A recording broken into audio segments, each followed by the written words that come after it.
है मुझे सजना के लिए कि थर्ड वीडियो में आप सभी का बहुत बहुत स्वागत है। मैं हूं भावना शर्मा और आप सब देख रहे हैं अपना फेवरेट चैनल भावना शर्मा। कहिए कैसे हैं आप। आज हम बात करेंगे, हम जैसे अभी देखा है आपने कि मेरी जो लगातार वीडियोस आ रही हैं करवा चौथ के ऊपर, आपको कौन सी चीज़ किस तरह से यूज़ करनी चाहिए और किस तरह जो गलतियां हम करते हैं वो हमको नहीं करनी चाहिए, हमें किस किस चीज़ का ध्यान रखना चाहिए।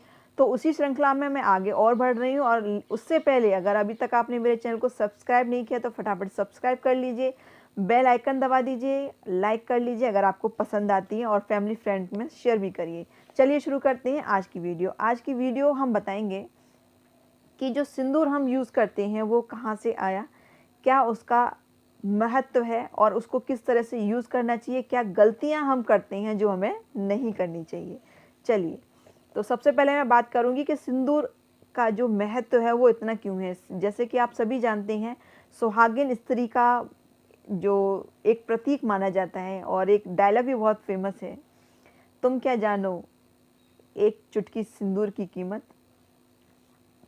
वो आपने देखा होगा, वो इसीलिए है। वाकई एक चुटकी सिंदूर की कीमत होती क्या है वो आप लोग नहीं पता कर सकते हैं। वो केवल जिसके लिए है वो बोला गया है सेंटेंस, वो वही जान सकता है कि सिंदूर की कीमत क्या होती है। वैसे कहा जाता है कि हमारे जो शास्त्रों में बताया गया है, और कुछ अगर आपने स्टोरी सुनी हो कि भगवान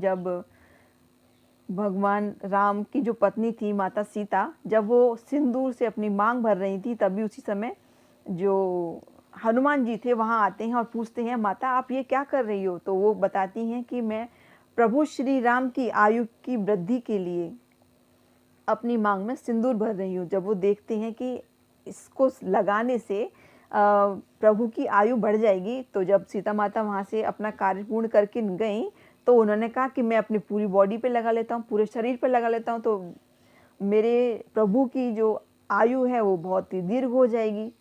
तो इतना चाहते थे वो, इतना प्यार था कि उन्होंने अपनी पूरी बॉडी पे सिंदूर लगा लिया। और जब वो वहाँ सभा में गए तो सब लोगों ने उनका उपहास भी किया, यानी कि हंसे भी, लेकिन उन पे कोई इफेक्ट नहीं पड़ा। जब उनसे पूछा गया कि आपने क्या किया, तब उन्होंने सारा वृतांत बताया।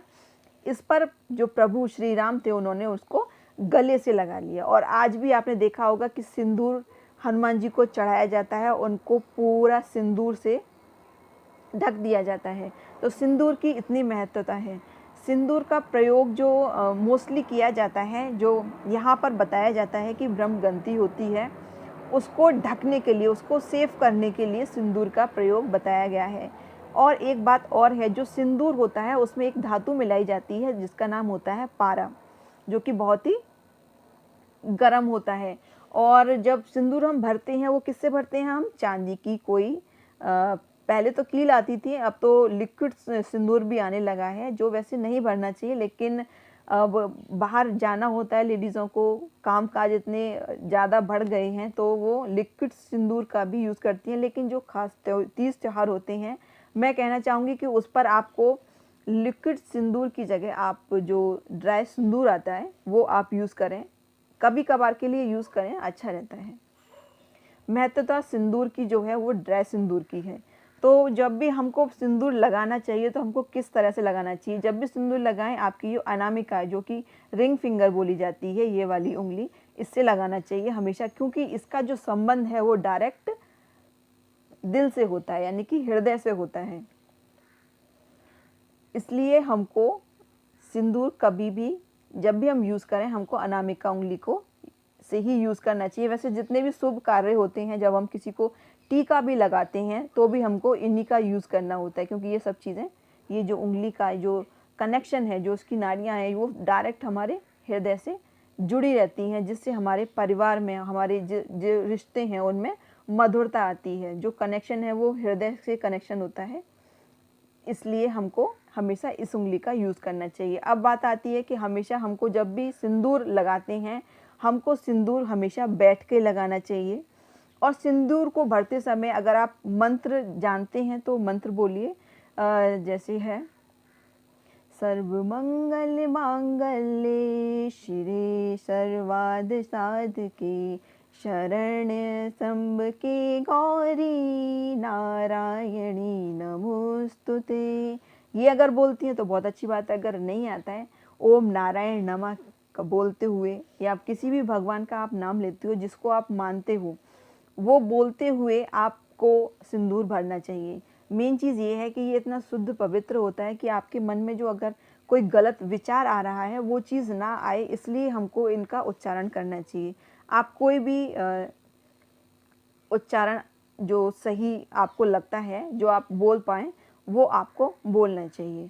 ठीक है, तो हमेशा सिर को ढक कर किसी भी चीज़ से, अगर कहीं आप ऐसी जगह हैं जहाँ आपको ढकने के लिए, सिर ढकने के लिए आपने कुछ ऐसा पहन रखा है कि आपके पास नहीं है, पल्लू नहीं है, आपके पास दुपट्टा नहीं है, तो हमेशा एक हाथ रख के भी आप सिंदूर भर सकती हैं। मतलब कि ये है कि मेन इसका रीज़न ये है कि हमको जब भी सिंदूर भरना है बहुत ही अदब के साथ भरना है, यानी कि बहुत ही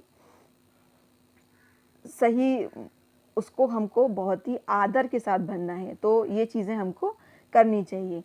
सिंदूर हमको हमेशा बीच की मांग करके ही भरना चाहिए। अगर आप साइड की मांग भी निकालते हैं तो सिंदूर हमेशा बीच की मांग में ही भरना चाहिए। वो मैंने पहले ही बता दिया है कि यहाँ पर एक ब्रह्मग्रंथि होती है, उसको ढकने के लिए, उसको सेफ रखने के लिए, उसको ठंडा रखने के लिए ये यहाँ पर सिंदूर भरा जाता है।